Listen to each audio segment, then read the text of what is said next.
Sell your cabin in 48 hours or else. That was the line that jolted me awake, written in bold black ink across a notice that had been slipped under my door sometime in the night. It felt less like a letter and more like a threat. For a second, I thought maybe I was dreaming, because who in their right mind tells someone they have 2 days to sell their own home? I stood in my kitchen with the paper shaking in my hands, the smell of fresh coffee barely reaching me, wondering if I was the one losing it.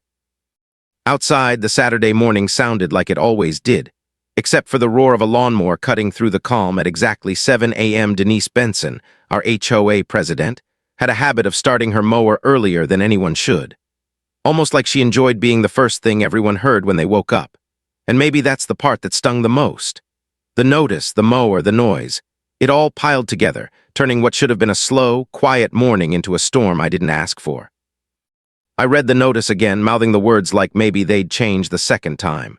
Sell your cabin in 48 hours or face legal action. It was so absurd it almost made me laugh. I'd spent 20 years working insurance claims, reviewing property contracts, sitting through court hearings. If there was one thing I knew for certain, it was this. HOA presidents don't have the power to force a sale. Not in Michigan, not anywhere. So why this? Why now? I set the paper down on the counter, trying to steady my thoughts. My boots left faint dust marks on the hardwood floor as I paced. From the closet, I pulled out a small wooden box I hadn't opened in years, the one where I kept everything that really mattered: birth certificates, old insurance policies, and one document I suddenly realized might be more important than all the rest. The easement agreement, a single piece of paper that spelled out the deal between me and the HOA. They could run power lines under my property, but only for residential use. That was the catch. The moment those lines were used for anything commercial, everything changed. I sat down at the kitchen table, spreading the agreement out flat. Section 12, subsection B, the words almost glowed as I read them. Any for-profit activity requires immediate reclassification and rate adjustment. In plain terms, the HOA would be charged business rates, 3 times higher than residential. Suddenly, my hands weren't shaking out of fear anymore. They were shaking with the realization of just how much trouble Denise and her board could be in if what I suspected was true. That's when I heard footsteps on the deck. The boards gave a little creak with each step, the way they always did. I turned, half expecting Denise herself to be standing there ready for another round of intimidation. But it was Harris. Harris Martinez, 2 cabins down. He had his old film camera slung around his neck and his union cap pulled low against the morning sun. "Morning, Colby," he said, his voice rough like gravel. "Saw your lights on, everything all right." Without a word, I handed him the notice. He read it slowly, then gave a low whistle. 2 days, that's not even close to legal. I tapped the easement agreement with my finger. "Harris, you remember when they installed those EV chargers down at the marina last month?" He frowned, thinking it over. "Yeah, why?" "Were they letting outsiders use them?" I asked, my stomach already sinking. Harris looked at me, then nodded. "Actually, yeah, saw a couple of tourists swiping their cards just last night." And just like that, the pieces started to click together. The new chargers, the payment machines, outsiders, money changing hands, all of it running straight through the corridor buried beneath my land. My boots scraped the floor as I stood and grabbed my jacket. "I need to see those chargers, Harris, now." We walked the gravel path side by side, the crunch of stone underfoot breaking the silence. The air smelled faintly of pine and lake water, the kind of morning that should have been peaceful, not heavy with suspicion.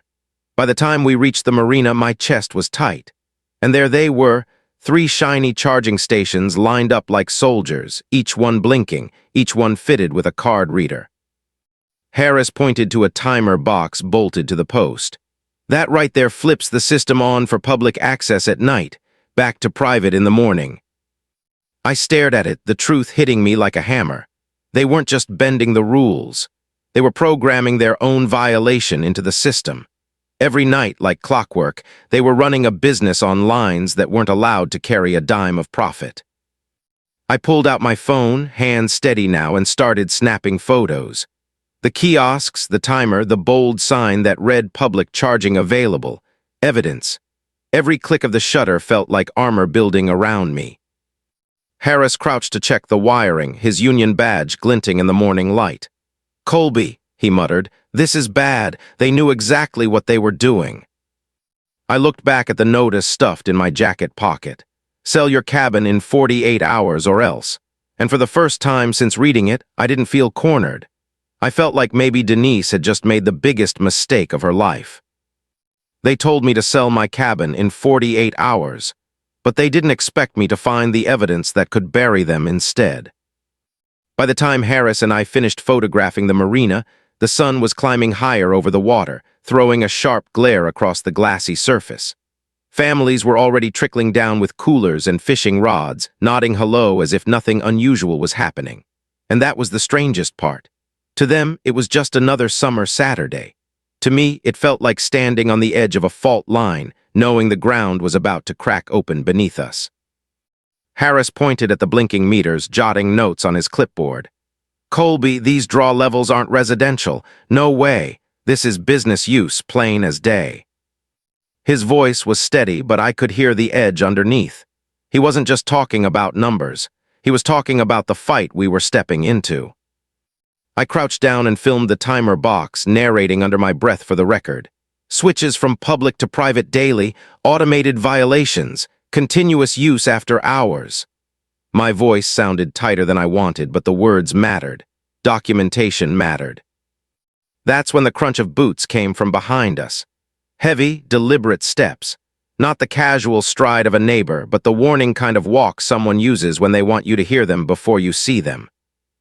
"Excuse me," a deep voice barked. "This is private property." We turned. A security guard, broad-shouldered, jaw tight, sunglasses hiding his eyes. He looked like he'd been hired less for safety and more for intimidation. Harris didn't even glance up from his meter. Licensed electrician. State code allows inspections where safety is concerned. The guard stepped closer, his boots grinding the gravel. His hand brushed the radio on his belt, thumb twitching like he was itching to call backup. I stayed calm, phone still recording. Silence stretched, the only sounds the lap of water against the dock and the faint buzz of the chargers behind us. Finally, a voice crackled in the guard's earpiece, and just like that, his posture shifted. He backed off with a reluctant scowl. We kept working another half hour. Harris found the junction box, pulled the panel open, and pointed at the digital meter. "Look at that. Higher demand overnight than during the day. Normal homes don't run like that. Businesses do."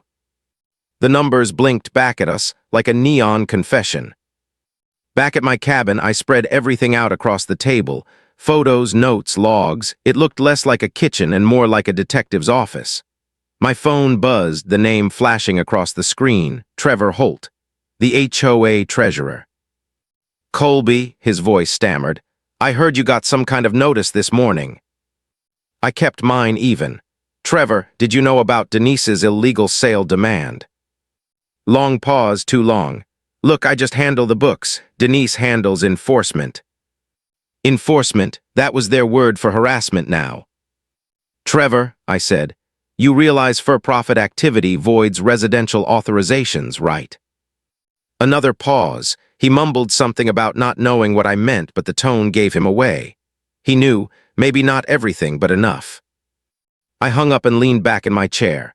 20 years in insurance had taught me one simple truth: documentation beats argument every time. And now I had documentation. Photos of kiosks, videos of meters, logs of transactions. Enough to turn their 48 hours or else threat into a weapon against them. By noon, Harris and I were back at the marina for a full inspection. The sunlight was harsher now, revealing even more. The payment kiosks weren't just tucked away. They were angled deliberately toward the road, catching the eyes of anyone driving past. A glowing invitation for outsiders. I filmed while Harris ran his professional meter, the blinking numbers spelling out business in plain English. My pulse hammered as I narrated. If it came to court, this video could be the shield I needed. But the tension wasn't done with us. Another guard appeared, this one bigger, more aggressive. His boots hit the gravel like drumbeats, each one louder than the last. "You two need to leave, now." Harris stood firm, showing his license again. "State inspection. Michigan code overrides property restrictions." The guard's jaw clenched. He took a step closer, muscles tight. For a moment, I thought he might try to grab the camera. Then the radio on his shoulder buzzed, another order crackling through. He cursed under his breath and stepped back. Relief washed through me, but only for a second, because it wasn't over, it was just the beginning. For another hour, we documented everything. Harris uncovered the hidden transaction menu on the chargers, scrolling through over 200 payments in just 2 weeks. Credit cards from strangers, tourists, outsiders. Each line another nail in the HOA's coffin. By the time we printed the logs on his portable printer, I could almost picture a jury flipping through the pages while Denise tried to explain. The evidence stacked like a tower on my kitchen table, and with every sheet, my fear shrank while my resolve grew. They wanted to corner me with a fake ultimatum. Instead, they had walked straight into their own trap. They tried to threaten me with eviction, but when I walked into that clubhouse, it wasn't me on trial, it was them. By the time 4 o'clock rolled around, I'd been packing my cabin like a man waiting for a storm to hit. The sun was lowering, shadows stretching long across the gravel road, cicadas starting their evening chorus in the trees. I tucked my folder under my arm, the photos, the logs, the permits, all of it, and made the slow walk toward the clubhouse. Every step sounded louder than it should have, my boots crunching against gravel, the faint smell of pine and varnish in the air. The clubhouse sat like a relic in the middle of our neighborhood, a building that looked strong from the outside but carried the musty smell of decades-old wood inside. Denise's truck was already parked out front, her tires angled sharp like she'd skidded and ready for a fight. Beside it, Trevor's sedan looked timid, tucked against the curb like it was trying not to be noticed. I pushed open the heavy wooden door, and the hinges let out a long groan, as if even the building itself didn't want me stepping inside. The smell of varnish hit me first, sharp and bitter. Then I saw them. Denise, sitting straight-backed at the head of the table, her clipboard clutched so tightly her knuckles blanched white. Trevor sat hunched to her right, ledger open, beads of sweat shining across his forehead. "Colby," Denise said smoothly, her voice dipped in fake politeness. "Thank you for coming. We need to discuss your property situation." I set my folder on the table and took the seat across from them, letting the silence stretch for a moment. Then I slid the bogus notice across the polished wood until it stopped in front of her. "Actually, Denise," I said, keeping my voice calm, "we need to discuss your legal situation." Her eyes narrowed. "Excuse me." I leaned forward, tapping the notice. "HOA presidents don't have the power to order property sales in Michigan. This isn't enforcement, it's harassment, maybe even criminal." Trevor's knee bounced under the table. His eyes darted to the papers spilling from my folder, and I saw his throat work as he swallowed. He already knew where this was going. "Denise," I continued, sliding out the transaction logs one by one, "do you know what happens when an HOA runs commercial activity under residential insurance?" She stared at me blankly, trying to hold her mask. "What are you even talking about?" I fanned out the pages, each one fluttering like a hammer hitting the table. 200 outside transactions in 2 weeks. Tourists swiping their cards at your shiny new chargers. That voids coverage entirely. Trevor's face went pale. As treasurer, he knew exactly what that meant. "Colby, what kind of transactions are we talking about?" he stammered. "Electrical service," I said plainly. "That's commerce, not convenience." Denise gripped the edge of the board so hard it bent beneath her fingers. "Those are minor charges, hardly commercial." I shook my head slowly, pulled out my phone, and hit speaker. The line clicked, then a woman's voice answered. "Midwest Property Insurance claims, this is Sarah." Recognition hit immediately. Sarah, someone I used to work with in underwriting. "Sarah," I said, "if an HOA runs business activity on a residential policy, what becomes of the coverage?" Her answer was crisp. "The moment it turns commercial, the policy is void, invalid from the first day of operations." Trevor gasped, air whistling through his teeth. Denise's face drained of color. Sarah wasn't done. "Without valid coverage, liability shifts personally. Damages, injuries, lawsuits, they all land directly on board members." The silence that followed was heavier than the air in that room. Trevor flipped through his ledger with trembling hands, sweat staining the edges of the pages. How long have those charging stations been active? I asked, keeping my voice level. Trevor hesitated, then muttered, 2 weeks, maybe 3 days more. I nodded slowly. So for more than 2 weeks, this entire community has been uncovered. One accident, one fire, one injury, every single claim lands directly on you. Denise's mouth opened, but no words came out. She looked at Trevor like he might save her, but numbers can't erase liability. Trevor finally snapped his ledger shut, his voice cracking as he spoke. Denise, we need to shut those stations down immediately. Her mask slipped, fury spilling out. We need that revenue, the budget is strained. I almost laughed at the desperation. Revenue doesn't matter if you're gambling with your own neck. Right then, my phone buzzed again. Sarah's voice came sharp through the line. Colby, I've reviewed your policy file. We need an immediate investigation. If business use is confirmed, coverage will be canceled and fraud charges will be considered. Denise's clipboard clattered against the table as her grip loosened. The word fraud seemed to echo off the wood-paneled walls. This isn't gossip anymore, Denise, I said, standing and gathering my folder. This is corporate teeth sinking in. At the door, I paused and glanced back. You wanted to threaten me with paper. I've got real documentation. Inspectors will be here first thing Monday morning. Maybe next time you'll check the law before you try to play sheriff. I left her staring at the table, Trevor pale beside her, both of them realizing for the first time. They weren't holding the cards anymore. They didn't just come after me, they came after my neighbors too, and that's when this stopped being one man's fight. The next morning broke quiet, with fog rolling low across the lake and dew still clinging to the grass. I was hopping for a slow start, maybe a moment to breathe. But at 6 a.m., my phone buzzed. The caller ID showed a name I hadn't seen in a long while, Mrs. Patterson, 3 cabins down. Her voice was trembling. Colby, I heard what happened yesterday. Mind if I come over? Within an hour, my deck was crowded. The wood groaned under the weight of folding chairs dragged in from every direction. The air was heavy with steam rising from mismatched mugs of coffee, the kind of gathering that looked like a casual morning hangout to anyone passing by. But the expressions told a different story, lines of worry etched deep, eyes darting like they'd been living with a secret too long. Mrs. Patterson was the first to speak. She stood slowly, her thin hands clutching a crumpled paper. Her voice shook as much as her fingers. Colby, I got one too, a notice. Said I had 48 hours to sell because my fence is 6 inches too high under some new rule Denise invented. She spread the paper out on the table, identical to the one I'd received. The ink looked just as bold, just as threatening. The weight of it hit me like a stone to the chest. How many of you got these? I asked, scanning the circle. One by one, hands rose. 4 neighbors, 4 flimsy violations, 4 copies of the same threat.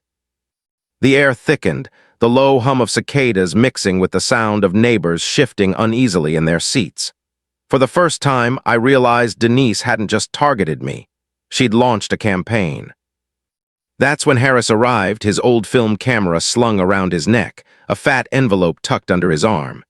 He didn't bother with small talk. He laid the envelope on the table and spread the contents out. Faded photographs, curling at the edges, stamped with bright red ink. Residential use only. These are from 20 years ago, Harris explained, his voice carrying the gravel of long nights and old battles. Construction crews laying the underground lines, survey maps, permits, all stamped, all official. And every last one says the same thing, residential. Commercial activity was always prohibited. The photos showed a younger Harris in a hard hat, marking boundaries with surveyor's tape. His steady hands on the documents made it clear he'd been there from the beginning. Jim, the retired schoolteacher, leaned forward, adjusting his glasses. His jaw was tight. So Denise knew. She knew this was illegal when she installed those chargers. Harris nodded. Permits were always public. Any board member could have checked. That's when Mrs. Patterson's voice broke through again, softer but sharper this time. She threatened to cut my electricity if I didn't sell. The deck went silent. Even the cicadas seemed to pause. She said the HOA controls all hookups, Mrs. Patterson whispered, her eyes filling. That they can disconnect service if we don't comply. Jim nearly choked on his coffee. That's absolutely false. HOA boards don't have authority over electricity. It violates Michigan tenant protection laws. The words hung in the air, heavy and ugly. Threatening to take away an elderly widow's power, it crossed every line, legal, moral, human. I pulled out my phone, thumb trembling slightly as I hit record. "Mrs. Patterson, can you repeat what she told you?" She nodded, though her hands shook. She said the board had authority to terminate service for noncompliance, and if I didn't sell, I'd lose power. The weight of her words sat on everyone like a stone. A neighbor with oxygen tanks, medical devices, living alone, and Denise thought she could bully her with threats of darkness. Jim was already scrolling furiously on his phone, muttering statutes under his breath. Michigan law requires 30 days written notice before any service change. These 48-hour demands aren't just intimidation. They're illegal. For the first time, the anger wasn't mine alone. It spread like wildfire across the deck. Murmurs rose, mugs thudded against the wood, eyes sharpened with resolve. Neighbors weren't shrinking anymore. They were leaning in. Harris lifted his old film camera, the kind with a satisfying click that seemed louder in the quiet morning. "Let's document this. Every neighbor, every notice." One by one, they stepped up, holding their crumpled papers like weapons, the flash-freezing faces etched with determination. Mrs. Patterson lifted hers with both hands, her shoulders trembling but her chin high. The camera clicked, sealing her defiance into memory. It wasn't just about contracts anymore. It was about dignity. She told me insurance companies don't cover homes in violation of community standards, Mrs. Patterson added, her voice steadier now. Said my policy could be canceled. Jim shook his head, eyes blazing behind his glasses. Another lie, another scare tactic. I looked around at the circle of faces, lined with years of quiet fear but now sharpened by anger. For the first time, I saw something stronger than intimidation. I saw unity. "Hear what we do," I said, my voice low but steady. "We record every threat, every false claim, every piece of intimidation. Then we take it to the state, and we don't go alone." Harris tapped his camera. "I'll handle the technical proof." Jim snapped his notebook shut. "I'll gather the statutes, draft the complaints." Mrs. Patterson lifted her chin. "And I'll talk to the quiet ones, the ones too scared to speak. Nobody should face this alone." As neighbors left to fetch their own notices, to dig through their own files, I felt something shift deep inside me. Hours ago, I was standing against Denise by myself. Now I wasn't alone anymore. This wasn't one man against an HOA president. This was a neighborhood rising, finally ready to fight back. They tried to scare me with paper notices, but nothing prepared me for the night I caught Denise with wire cutters in her hands. It was just after 2 in the morning when my phone buzzed, vibrating against the nightstand hard enough to jolt me awake. My security system had triggered, motion detected near the utility corridor behind my cabin. At that hour, there's only 2 kinds of visitors, raccoons or trouble. I pulled on my boots, grabbed a flashlight, and crept to the back window. The air was still, the kind of silence where every sound feels magnified. Through the thin veil of trees, I saw movement. Someone crouched near the junction box, a faint metallic glint catching the moonlight. My stomach dropped when I recognized the outline. Short frame, tight shoulders, hair pulled back under a dark cap. Denise Benson. She wasn't alone, though. She had wire cutters in her hands, yanking at live connections like she was pulling weeds from a garden. Sparks spat, lighting her face in quick bursts. She was shaking, not from fear, but from anger. I whispered into the phone, "Harris, get here now, bring your camera, she's tampering with the lines." He didn't ask questions, just a muttered curse and the sound of movement on the other end. I kept my eyes on her through the trees, heart hammering. Denise bent lower, fumbling with the ground wires, completely oblivious to the danger. Tampering with live lines isn't like flipping a breaker. It's a coin toss between blackout and fire, between mistake and disaster. 5 minutes stretched like 50. Then headlights crept up my driveway, Harris moving quick, camera hanging from his neck. He ducked low, followed my finger toward the pines. Denise was still at it, crouched like a thief digging through someone else's life. Harris lifted his camera, lens clicking without flash. Evidence. That was the only thing keeping us from being dismissed as paranoid neighbors. Then it happened, the shriek of alarms cutting through the night like knives. She tripped the utilities safety grid.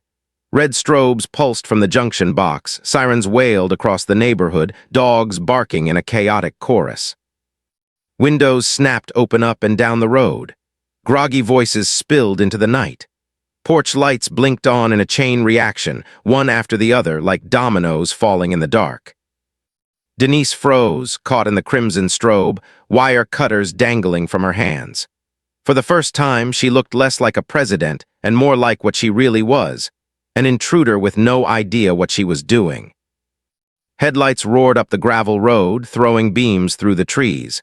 A utility truck screeched to a halt, doors slamming open. Two technicians in reflective gear leapt out, carrying insulated cutters and voltage readers. Their flashlights swept across the scene until they caught her in the glare. "Ma'am, step away from the equipment immediately," one barked, voice sharp enough to slice the night. She hesitated, then stammered, I was just checking connections. As HOA president, I have authority." The technician laughed outright, disbelief shaking his head.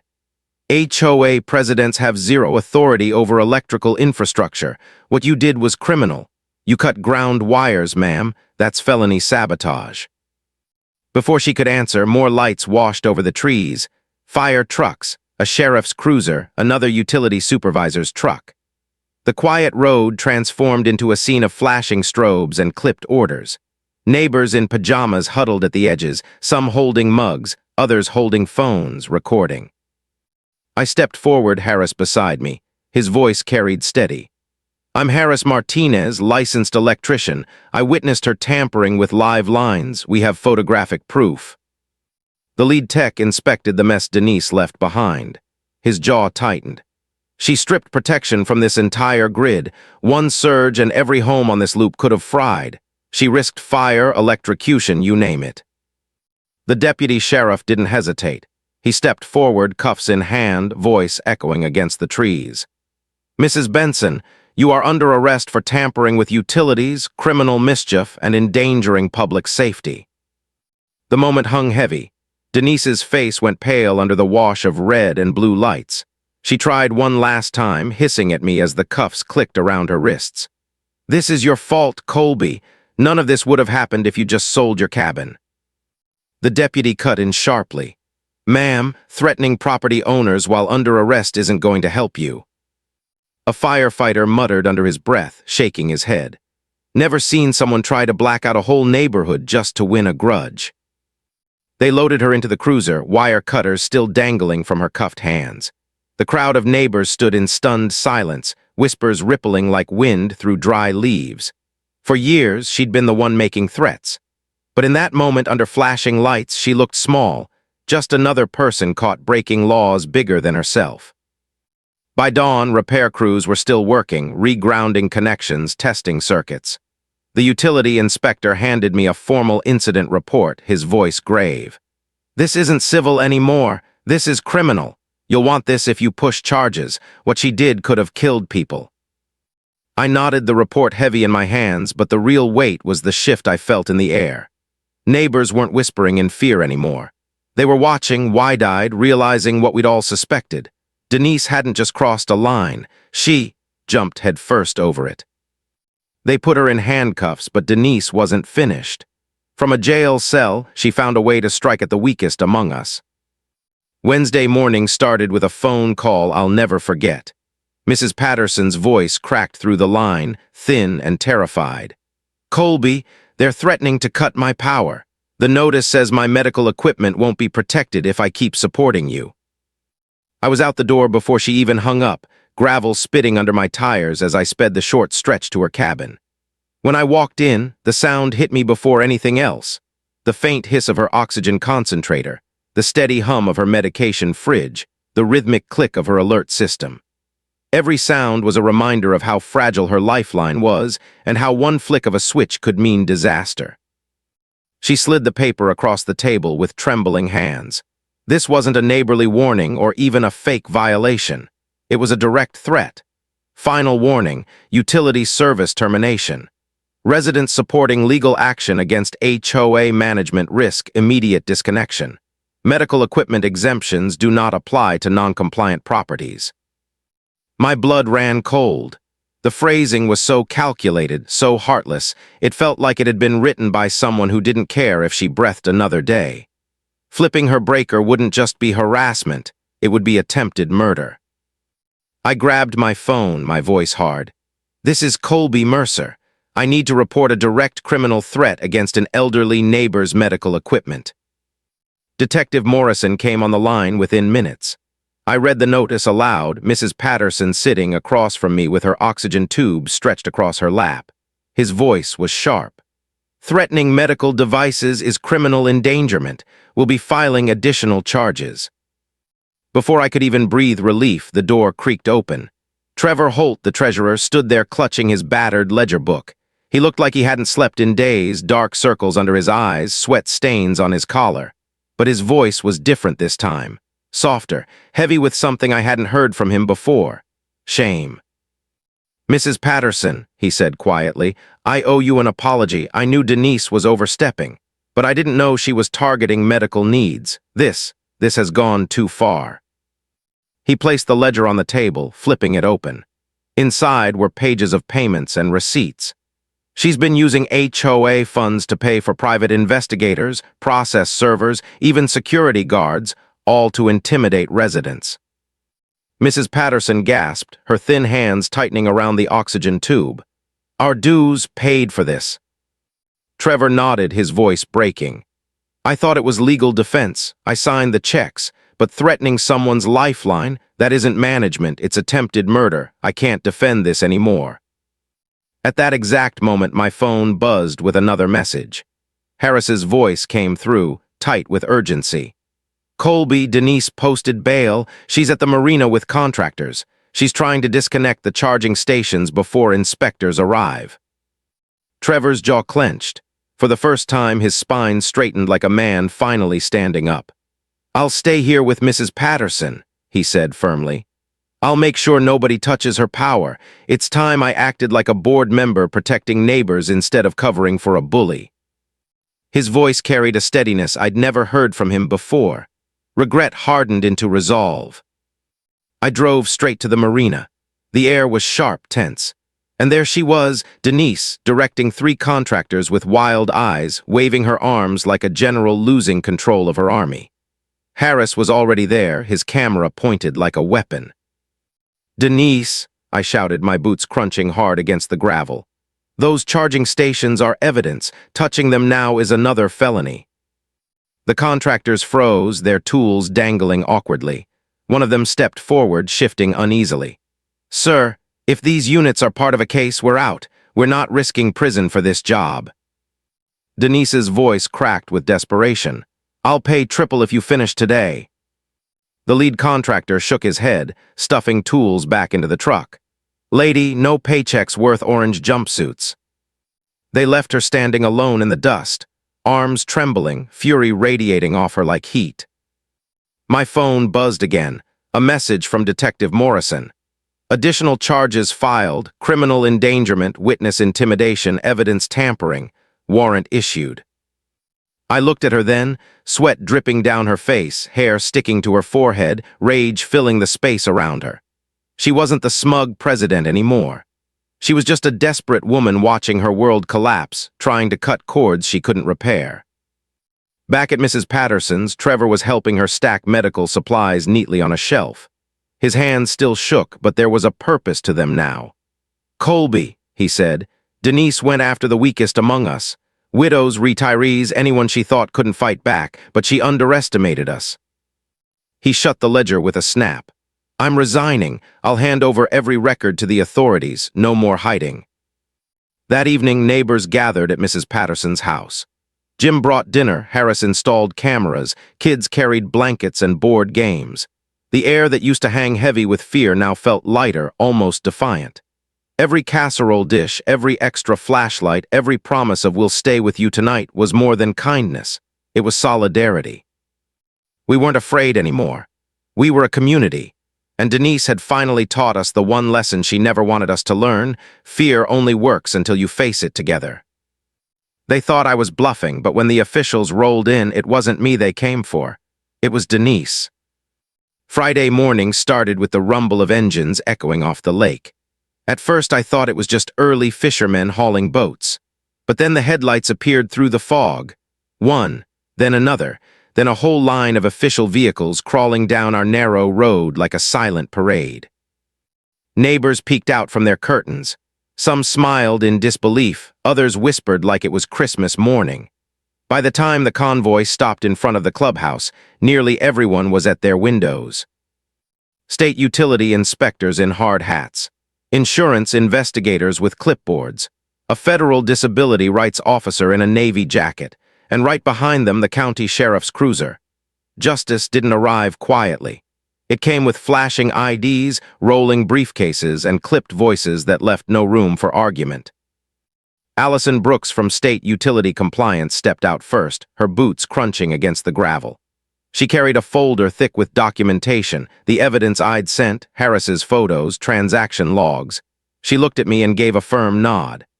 "Mr. Mercer, thank you. We rarely see this level of systematic permit abuse. Today we'll be conducting a full inspection." Her tone was professional, but even she sounded like she couldn't believe what she was about to uncover. For 3 relentless hours, they tore through the marina setup. Inspectors knelt at every kiosk, opened every panel, tested every line. Harris walked alongside them, pointing out the loads, showing where wires had been spliced, where the current draw screamed business use.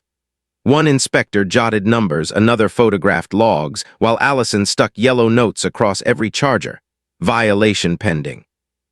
When they reached the junction box, the lead inspector muttered, "Continuous overnight usage, card-based transactions, timer switches. This isn't residential by any stretch." He turned to me. "Mr. Mercer, your corridor is being reclassified effective immediately. Commercial service. Retroactive to the day their operations began." The words carried weight. I could almost hear the thud of a financial hammer slamming down.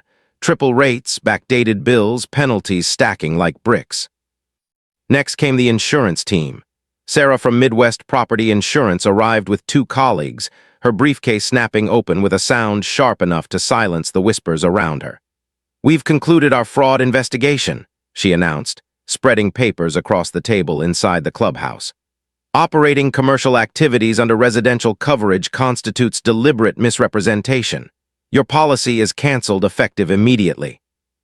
Trevor was there too, ledger clutched in his hands like it had grown heavier overnight. This time, though, he wasn't hiding. He placed it on the table, voice steady. "The board knew commercial coverage was required. Denise insisted residential rates were enough. I signed yes, but I was misled. I'll testify." For the first time, I saw a man not weighed down by guilt, but trying to climb out of it.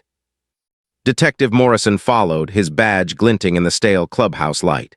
He unfolded arrest warrants, his voice steady as he read. "Criminal harassment, insurance fraud, elder endangerment, evidence tampering, utility sabotage. Mrs. Benson, you are hereby under arrest for multiple felony counts."